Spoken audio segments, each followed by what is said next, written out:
Bine v-am găsit, dragii mei din Zodia Taur, oriunde v-ați afla.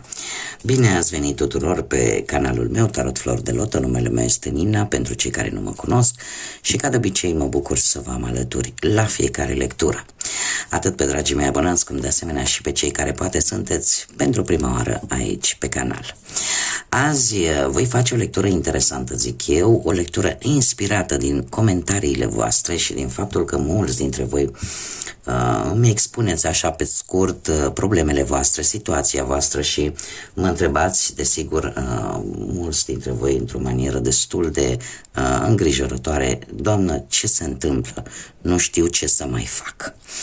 Și am decis să fac această lectură care se numește, vine cu o întrebare firească: de ce mi se întâmplă ceea ce mi se întâmplă?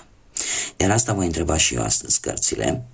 O să o fac pe zodii, așa că sunteți, cum să spun, trebuie să fim logici și rațional că va fi o lectură generală ca de fiecare dată și va surprinde anumite energii. Așa cum vă spun de fiecare dată, voi sunteți stăpânii propriei voastre vieți, voi decideți pentru voi, așa că vă rog din suflet să luați și de data aceasta decât mesajele care rezonează cu voi. Iar restul le lăsăm pentru alte energii, alte persoane care într-o mai mică sau mai mare măsură au o legătură cu Zodia Taur. Așa că, dragii mei, toți cei care aveți Soare, Lună, Venus, ascendentul în Zodia Taur, atunci această lectură este de asemenea și pentru voi. Și înainte de a începe lectura propriu-zisă, trebuie să vă mulțumesc din suflet tuturor celor care și-au adus aportul și mi-au transmis atâtea gânduri bune și frumoase și suport și sprijin la ultimele lecturi. Sunteți minunați și, să fiu sinceră, nu mă așteptam la o reacție atât de frumoasă din partea voastră și știți cum e când se întâmplă un lucru rău, dar rezultatul paradoxal este unul bun, pentru că chiar eram necăjită, supărată cu mesajele pe care vi le-am comentat în ultimele lecturi. Chiar eram tristă pentru că nu înțeleg de unde atâta răutate și de ce lumea trebuie să fie atât de rea. Dar ce am primit de la voi, nu am cuvinte. Nu am cuvinte, efectiv am rămas uimită și chiar atunci mi-am dat seama de fapt că Dumnezeu așa lucrează. Așa lucrează. De multe ori nu vedem lucrurile, le vedem numai partea negativă. Și când acolo rezultatul este unul care chiar e foarte pozitiv, așa că mii de mulțumiri tuturor. Haideți să începem. Și am hotărât să folosesc acest oracol cu rune, tarotul runic, și desigur la final vom întreba îngerii, arhanghelii, să vedem ce ne poate spune vis-a-vis de respectivele situații pe care le vom întâlni.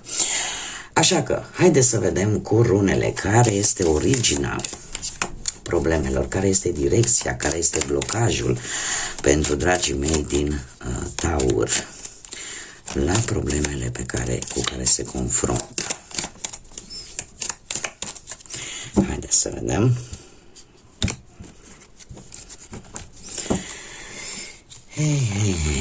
Și avem, dragilor, situația în acest moment îl avem pe Raido, care mie îmi spune că sunteți într-o plină mișcare în acest moment. E adevărat că unii dintre voi parcă progresați, evoluționați sau trebuie să luați o decizie. Ceva se întrevede bun oricum la orizont. Da? Ceva se întrevede bine. Și faptul că avem și pe 19 aici, care îmi vorbește de noi începuturi prin reducere pitagorică, ne dă un nou început. Sunteți ori în plină transformare, ori pur și simplu sunteți într-un moment în care efectiv vă doriți să manifestați ceea ce voi vă doriți cu adevărat.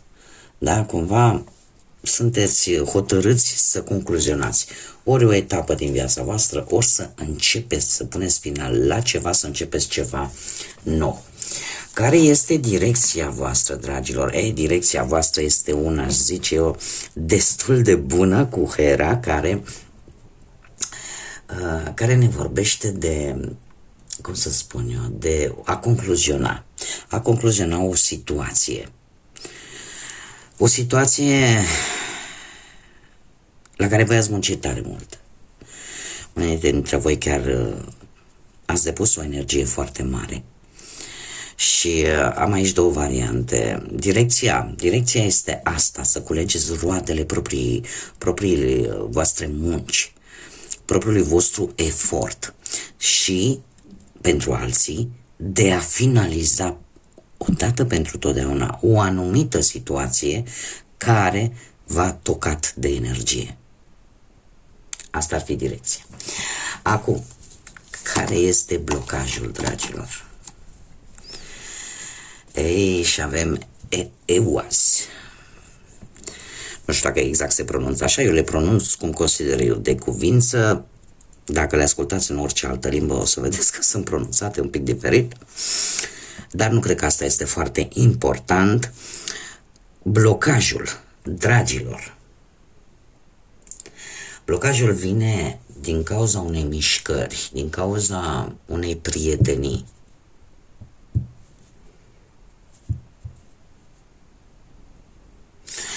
Aici trebuie făcută o schimbare, dragilor. Deci aici trebuie făcută o schimbare pentru a putea progresa. Și eu aș mai spune un lucru. În mod normal, această rună îmi vorbește, culmea, de a trece peste, modalitatea de a trece peste anumite obstacole. Faptul că mie mi-apare pe poziția blocajului este că ori voi vă încăpățânați să rămâneți ori într-o anumită situație, ori vă încăpățânați să faceți o anumită schimbare din teamă, din N motive, iar asta vă împiedică să treceți peste perioada asta neagră. Pentru că runa în sine este una destul de pozitivă. Dar voi vă opuneți unei schimbări. Voi vă opuneți, cum să zic eu, unui progres. Nu vreți să vă mișcați cumva. Unii dintre voi. Pur și simplu. E ceva care vă ține și bateți pasul pe loc. E posibil unii dintre voi să fiți împiedicați de frica unui conflict, de teama unui conflict.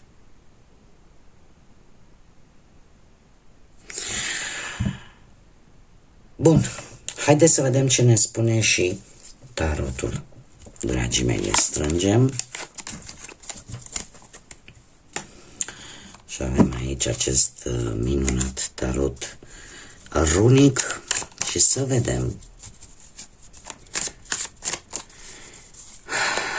care este, de ce mi se întâmplă ceea ce se întâmplă cu dragii mei din Taur.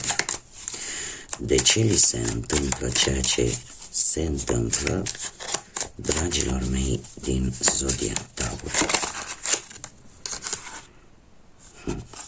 Aici pot să vă spun, a căzut așa până să le pun eu fiecare pe poziția lui. Un mesaj așa aleatoriu, că probabil că trebuie să ajungă la careva dintre voi. Sunt lucruri care nu se spun, puteți să fiți voi care să le țineți în voi și care vă mănâncă pe interior, sau de asemenea lucruri care nu se spun de către o altă persoană și pe care voi nu le știți. Și eu aș mai zice că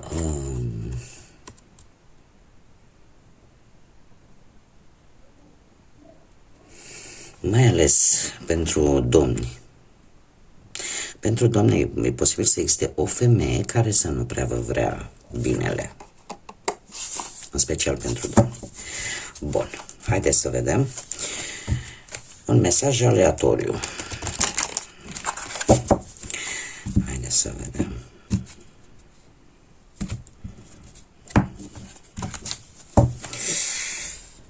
Bun. Vedem dacă se vede, sper să se vadă.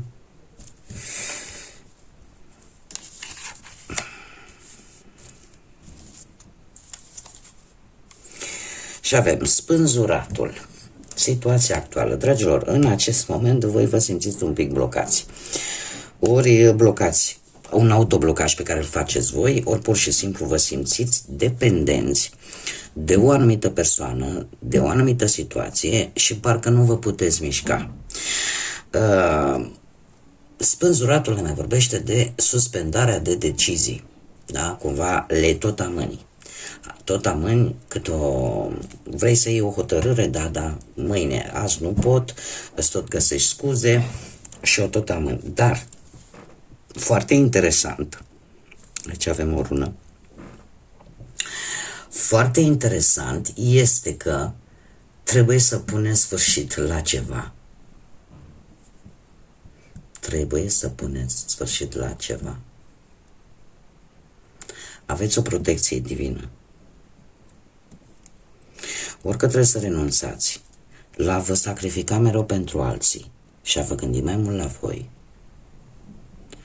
Orică pur și simplu trebuie să vă dați seama că nu sunteți dependenți. Că dependența poate să fie decât la voi, acolo în mintea voastră. Trebuie să vă spun un aspect. Eu am trecut prin această situație în care, la un moment dat, în viața mea, eu trebuia mult mai tânără, aveam impresia că dacă nu sunt cu cutărică, eu nu pot să merg mai departe. Era ca și cum n-aș fi putut să merg înainte.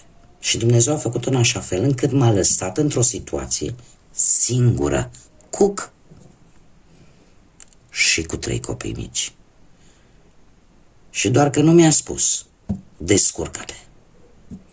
Ce să vedeți? Iată-mă aici, copiii mei sunt mari, am nepoțel, copiii mei sunt bine, iar eu sunt aici cu voi.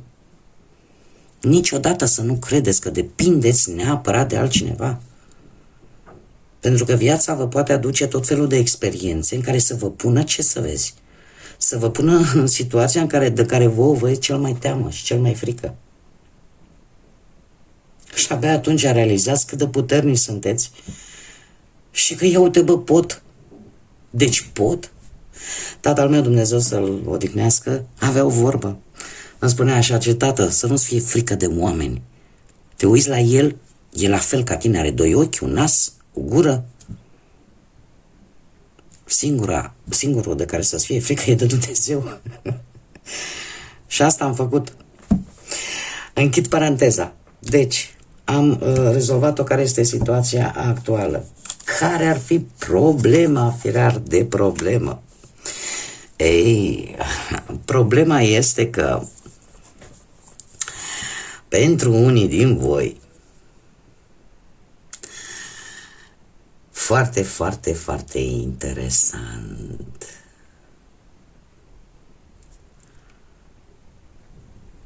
Băi, dragilor, eu nu văd de ce asta ar fi neapărat o problemă, pentru că nouă ăsta de cupe îmi vorbește o carte foarte pozitivă. Îmi vorbește de stabilitate și foarte pozitivă, aș spune chiar pe toate aspectele vieții. De stabilitate, de progres continuu. Eu am impresia că voi, pur și simplu, ați avut o perioadă foarte bună, cu ceva timp în urmă, unii dintre voi. Perioada în care nu v-a lipsit de nimic, în care lucrurile mergeau ok, în care exista, da, și stabilitate, indiferent de ce aspect al vieții vorbim. Problema este alta. Lucrurile astea s-au micșorat, ori pur și simplu au dispărut. Și nu mai aveți acest confort pe care voi l-ați avut înainte. Și cred că aici apare cumva un pic problema cu care vă confruntați o parte dintre voi. Haideți să vedem. Ce aveți voi de înfruntat? Păi, aveți de înfruntat, aș zice,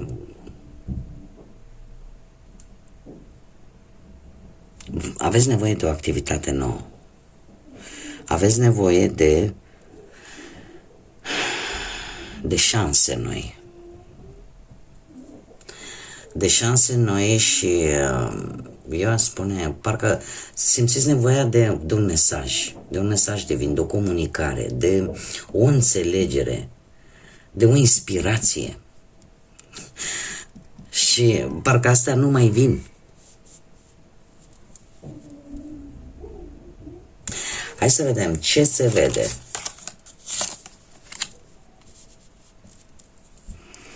Da, se vede treaba că sunteți într-o fază destul de proastă, sau ce vedeți voi, ce e vizibil pentru voi, că sunteți decepționați, că ceva nu va ieși bine și lucrul ăsta v-a cam blocat un pic, sunteți un pic mai pesimiști, unii dintre voi chiar sunteți blocați ceva din trecut, într-o situație care ține de trecutul vostru, există ceva care nu vă lasă, nu știu, pentru unii poate să reprezinte, trecutul poate să fie reprezentat de pierderea cuiva drag, pentru alții trecutul poate să fie reprezentat de un sentiment de vinovăție față de o anumită situație din trecut, sau pur și simplu nu puteți vedea lucrurile pozitive. Deci asta este ce percepeți voi în acest moment.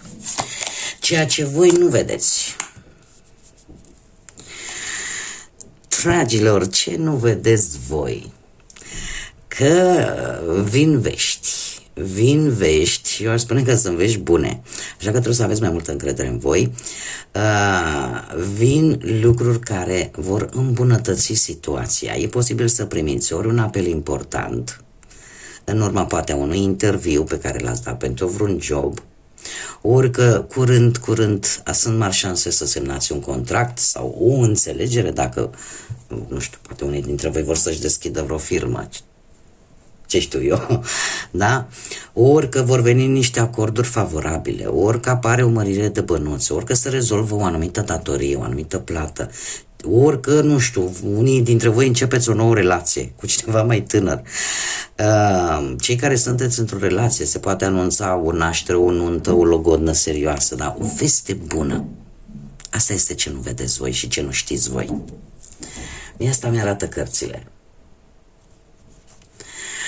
Acum, cam cum se vor desfășura lucrurile și dați așa să le pun eu un pic mai în stânga ca să am loc. Cum se vor desfășura lucrurile? Dragii mei, dragi,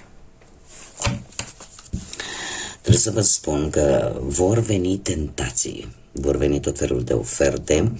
Mare grijă, nu vă lăsați niciodată pe urechea, uite ce atractiv pare această ofertă, uite ce, mamă, deci este extraordinară, toate ofertele astea glamuroase, strălucitoare, care îți ia urechile și urechile tale, de fapt, primesc ceea ce vor ele să audă, tocmai ăstea trebuie să vă ridice niște semne de întrebare.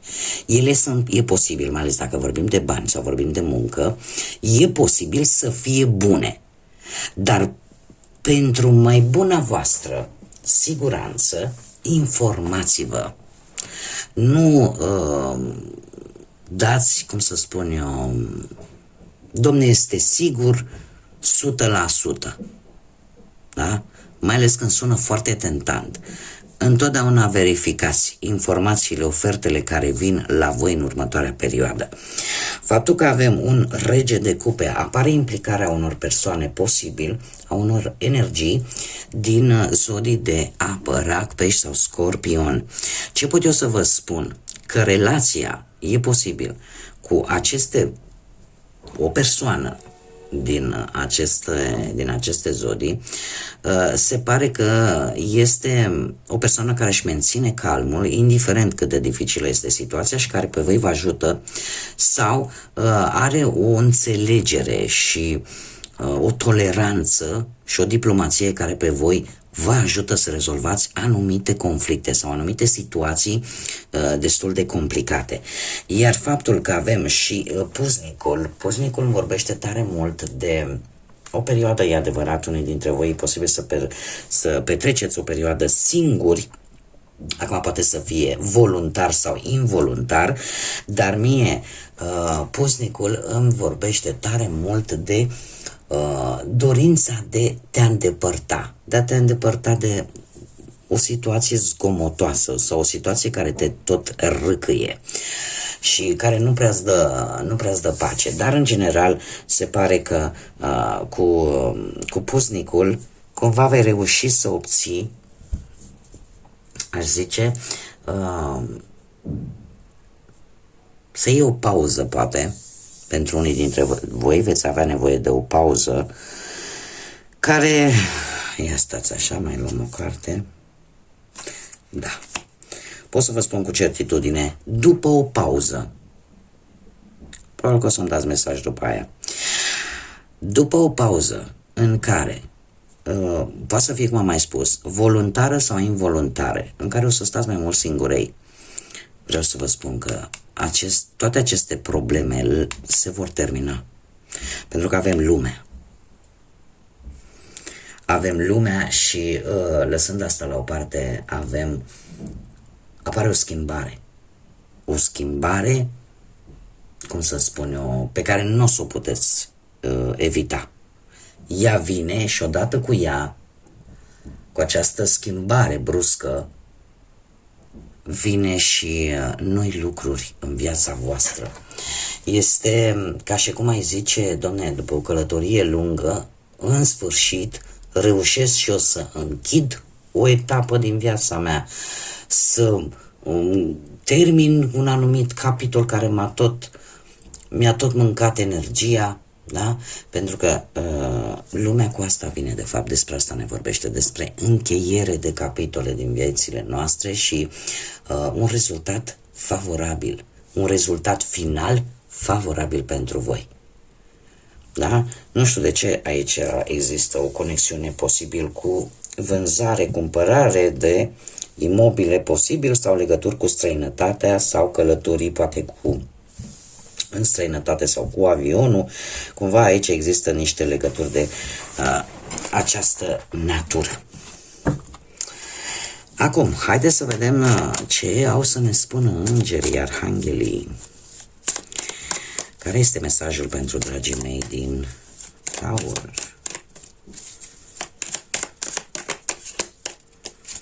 Un mesaj de rog pentru dragii mei din Taur.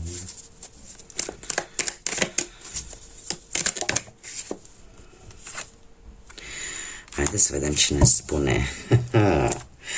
Foarte interesant. O avem pe Veualiah.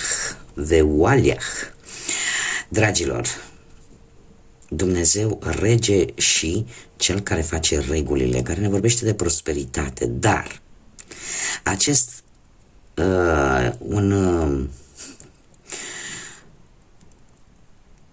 înger care face parte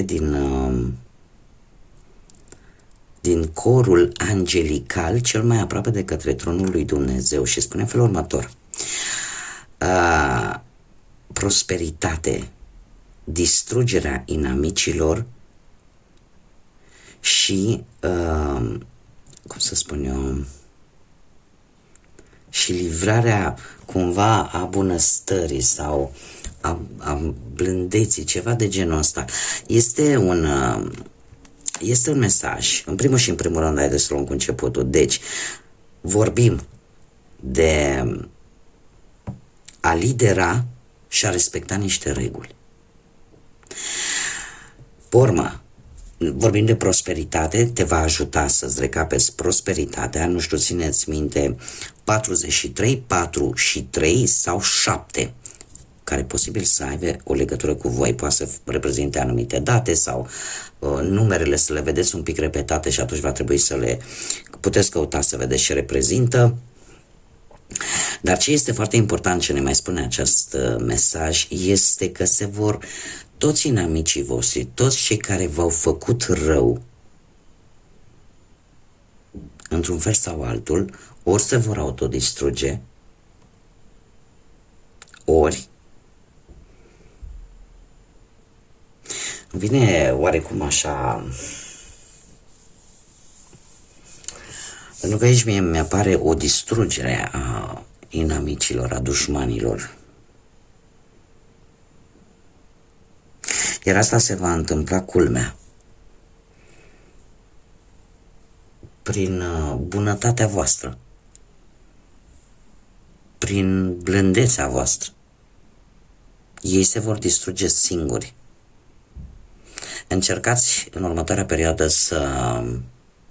să lăsați karma să-și facă treaba și să nu interveniți.